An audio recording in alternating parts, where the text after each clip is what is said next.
Keegs, welcome to episode 2 of the Elves Ambassador series. Why don't you kick us off with telling us a little bit about yourself? Yeah, so my name is Keegan Kelly. I'm a local roadie and gravel racer in Cape Town, representing Elves Falath South Africa. Other than cycling, my work is working as a data solutions engineer for Mickey Lou, where we're shooting this wonderful video. Cycling obviously plays quite a big role in your life. Why don't you tell us a little bit about why cycling is so significant to you? Yeah, so from a young age, moving from Joburg and to West Africa and to all numerous countries around the world, just due to the situation with my parents and their work. The one thing I always remember is always having my bike with me. No matter where the location was, I always had access to a bicycle. And it was due to my parents also cycling. It was a great way for me and for my parents to explore the different the areas that we lived in. One of them was Lagos, Nigeria. We also moved to Ghana, great country also to ride around. I would even be keen to go back there now and do some gravel riding there. But yeah, the one main important thing is that I always had my bike with me, and having that was the best thing as a kid growing up, having a bike. You've obviously been cycling for a very long time. Tell us about some of your early childhood experiences on a bicycle. When I started cycling, I was 5, and at the time I was in Lagos, Nigeria. And I think my earliest memories were whenever there was MotoGP or F1. As a young kid, I could never sit still. So what I would do is I would watch the start of the race, but then after like the first couple of laps, then I'd take my bike and go outside and mimic the MotoGP riders, trying to bank the bike as much as I could in the parking lot that we had in our house. And then I would come back in and watch the rest of the race. But just with my bike, I would constantly try and do that imitation with motorsport, not even just cycling, but that was my first big memory that I have with cycling. Later in life, when I was in primary school, my dad, he was getting into cycling and became quite avid with that. So he would pull me out of bed early on a Saturday morning, drag me out to Paarl to go do some of the mountain bike events there, like the Berge and Porcupine Ridge, for some of you that may know. But I never did any of the longer distances. I would always do the 10K or 50K. And when I was there, I hated the initial bit, but as I started riding and as I started enjoying the experience, I would always finish with a smile at the end of the event. So it was, I think that was one of the big stepping stones, I think, for me with cycling when I was younger. Before taking it seriously in my later life. There was a moment in time you didn't cycle, unbelievably. Why don't you tell us a little bit about that period in your life and what got you back on the bike? Yeah, so basically in between, in high school, I kind of lost interest with cycling. Didn't really nag my dad to do any of the races. But I picked up rock climbing during that time, became a very avid rock climber. 3 to 4 hours in the climbing gym every day at City Rock and Block 11. But that was until the pandemic came around in 2020. Basically when that happened, all the rock climbing gyms closed because it's a fully contact sport. You're touching everything in the gym, so they shut down. And when we went into the full lockdown, I had nothing to do basically. So like always, I had my bike. So I took my bike, went up at the back of Camps Bay on the pipe track. It was cool to call that my backyard, and went and rode for 3Ks, 4Ks, just for half an hour. And I basically, as COVID regulations started easing off, I then rode longer, rode harder. I think Strava was a big help in the beginning. Funny enough, that like when I saw segments, I would chase them, try and go faster, try and improve. And yeah, a year later, I was doing DC with some of my dad's mates, and I finished it. So yeah, over 6 months, I went from full-on rock climber to a full-on avid cyclist. And yeah, ever since then, yeah, I've just had good memories with socializing with all the different mates that I've met through cycling, all the different places that I've seen, places that I would never even imagine going to in the first place. But yeah, apart from just the training and the health side of cycling, the social and the places you go to, I think are the main things that I think kept me motivated and kept me going in cycling. On top of just getting stronger and fitter and being inspired to ride as the best as I possibly can. It's no secret that you enjoy a good race. Why don't you tell us about some of your favorite races? Gravel, mountain bike, road, doesn't matter. I think what I'll do is I'll categorize them because there's too many to just choose one. I think for road, it definitely has to be the Cape Town Cycle Tour, just because that's always been a standard race. I've always had good times there, and I love the course. For gravel, I'll have to say the Gallows.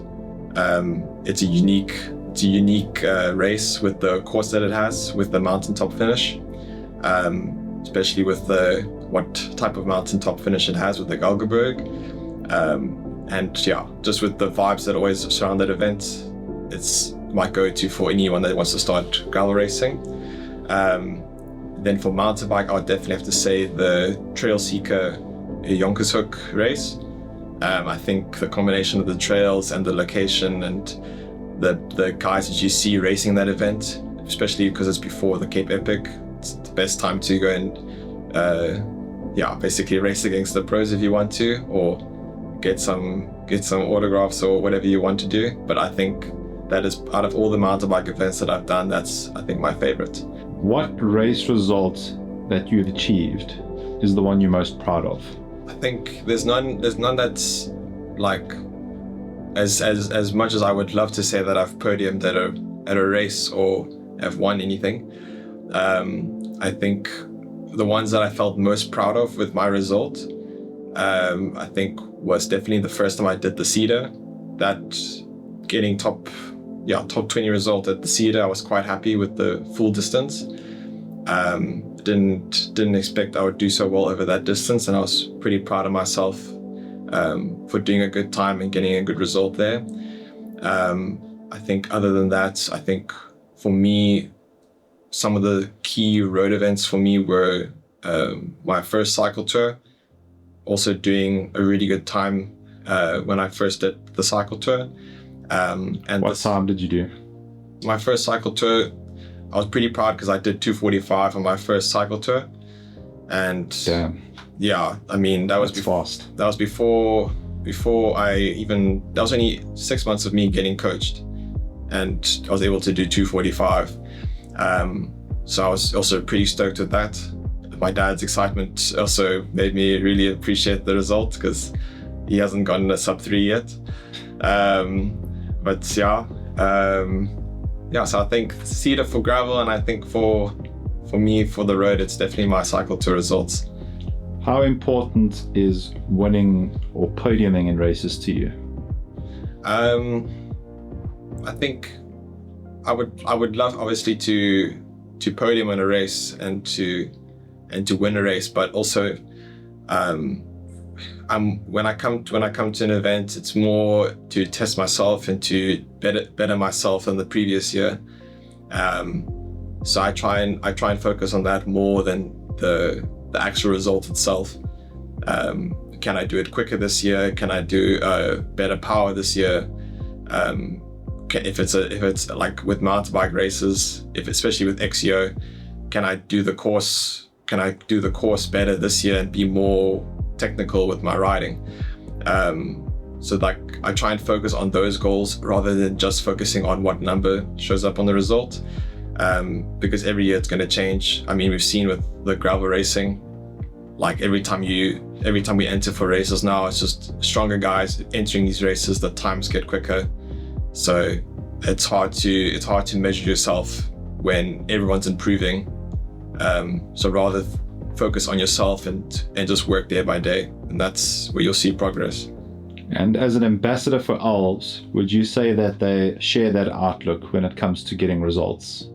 Yeah, because I mean, it's all about, yeah, like I said, you're working away and you're chipping away at something. You're not expecting to, okay, cool, I do this one set of intervals. Okay, now I'm going to win the race next time I do it. No one will agree that's true. So yeah, I think every detail and every session that you do, it's working towards something, and you just have to trust that process. And I mean, for me, that's helped. I mean, I'm a lot stronger now than when I started cycling. Tell us about some of the people that inspire you, cycling-wise or otherwise. Yeah, so I think, especially like when I started cycling, I think my first inspiration was Luke Moyer. It was 5 months into me starting my cycling journey, and I threw myself in the deep end and entered for SA XCO champs at Stellenbosch Kutzenberg. Anyone that knows that course knows it's not kind to beginners. So did that event, and I got lapped twice by Luke. And yeah, since then it's just been like inspiring to see what I could be, and that it is possible to progress to that level. Obviously Luke is not the same as he was back then in junior, but he's moved on to being top of the class in under 23 World Cups, and it's been great to follow his journey and see how far he's come in his career, and yeah, to carry that motivation over into my cycling. I think in the world, in terms of everyone that inspires me, I think my favorite cyclist has to be Mathieu van der Poel. I think his style of riding and the races that he wins, I think he can speak for himself that he motivates not just me, but I think everyone. So he's been a major inspiration for my cycling in particular. For every race and every interval session that I do, I try and imagine to be like him. So yeah. You've got 1 million repeats. You can only choose one climb for the rest of your life to do them on. Where are you going? Painscloof. Simple. Done. Finished. Done. You've ridden a handful of bikes in the last couple of years. I'm hoping you can run us through some of the highlights and then lead us into your current road bicycle. Tell us a bit about it, likes, dislikes. Take us on the journey with you. Yeah, so my first road bike was a Rose SL Pro. It was an aluminium bike, mechanical gears, alloy wheels. That was a really good bike to start off with. Had nice clearance and was a very endurance-based bike. Then I moved onto a giant TCR with carbon wheels and a Di2 group set. Since then I've never wanted to go back to mechanical gears. But I think I felt with that bike, it was great for climbing since it was the TCR and it was the lightweight bike. But I could feel when riding on downhills or the flats, I could feel that I was not being able to carry as much speed as the other riders who were on aero bikes and had a similar weight. So then moved on to my Titan Vanquish, which was their aero offing at the time before they've moved on now. And that bike, I think the main thing that I liked about that bike was the tire clearance. That frame, I could fit a 38mm gravel tire on the front and a 35 in the back. I think for winter, having that option of being able to put a wide tire is like non-negotiable, I think, in this day and age, especially in Cape Town or in Joburg. I know that the roads are not so kind, especially during this winter season on all the storms. But yeah, then I moved on to the Elves Falath Pro, which I enjoyed because I felt that with the Vanquish, riding over like bumpy roads or bumpy terrain, I was feeling that I was losing my momentum going through certain areas. So if the road wasn't like smooth like Baines Kloof,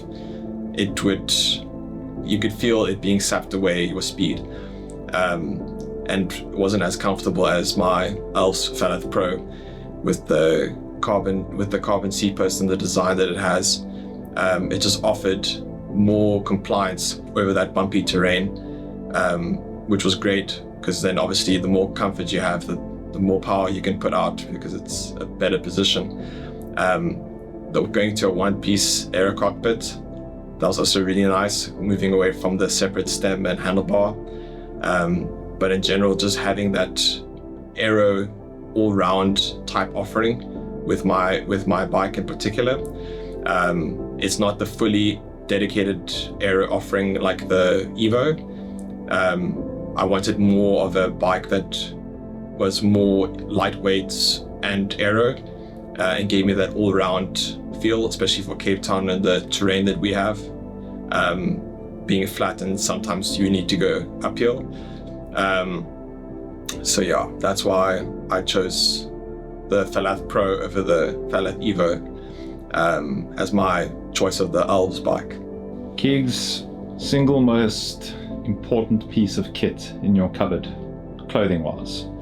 Clothing-wise, I think having a good jacket.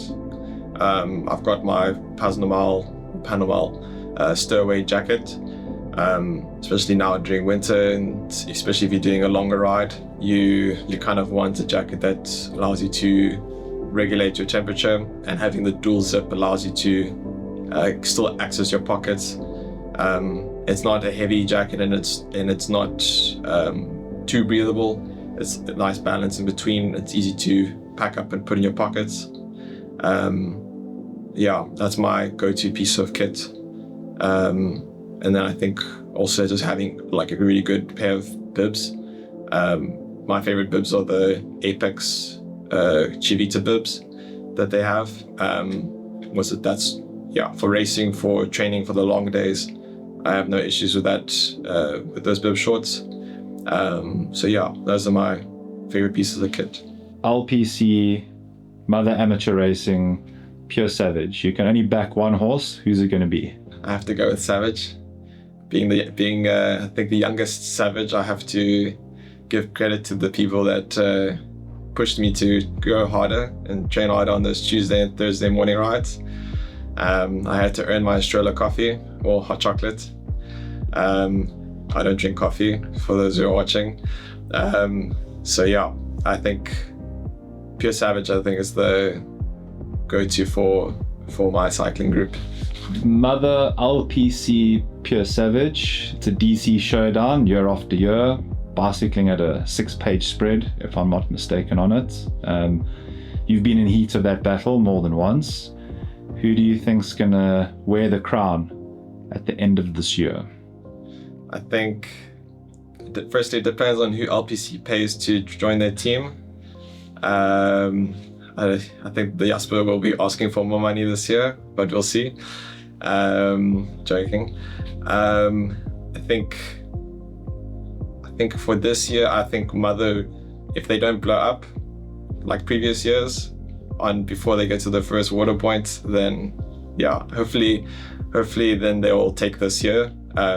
Just looking at their roster and all the riders that are racing for that team, I think they can really, I think this is the year for them to win it. So yeah. Keegs, there's no shortage of people in their early 20s getting involved in cycling. What are one or two pieces of advice you'd give anyone starting out, and also someone that is starting out racing? Because those are two very different things, obviously. I think if you're starting cycling, I think especially if you're young, and especially if you're funding yourself for the sport, I think learning how to work on your own bike is a major skill. And I think a lot of people don't spend enough time learning how to actually take care of their bike. I think that in the long run saves you a lot of money, and also it makes you appreciate your bike more, and you know that your stuff's going to work, especially the more experience that you have. I'm not necessarily saying you go and replace your own bearings and set your BB straight and all that, but just like the basics can really go a long way. And I think for racing,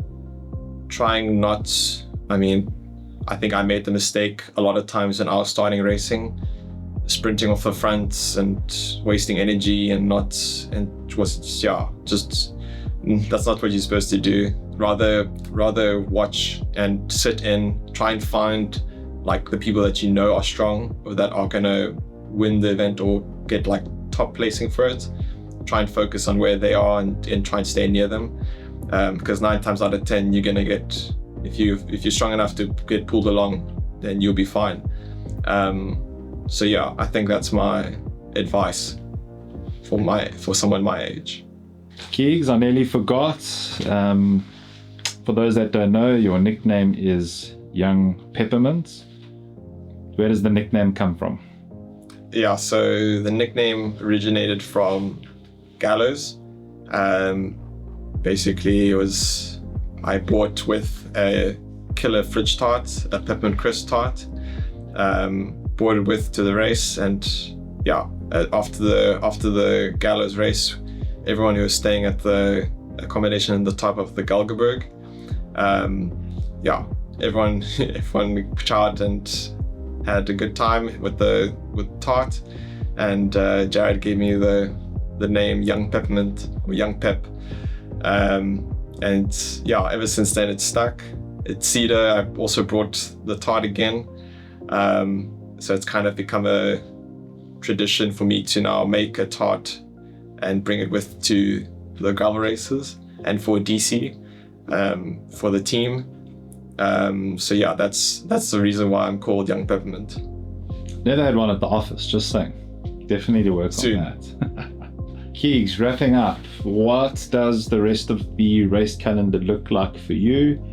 And if people want to stay in touch, where do they go?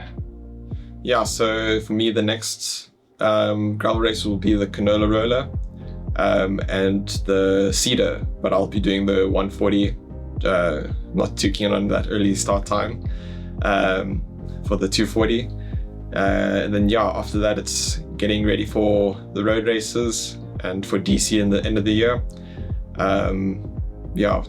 To see you and to follow me, you can go follow me on Strava. It's just Keegan Kelly, and then also on Instagram is Keegan Kelly or Keegan U Kelly. But yeah, you can go follow me there.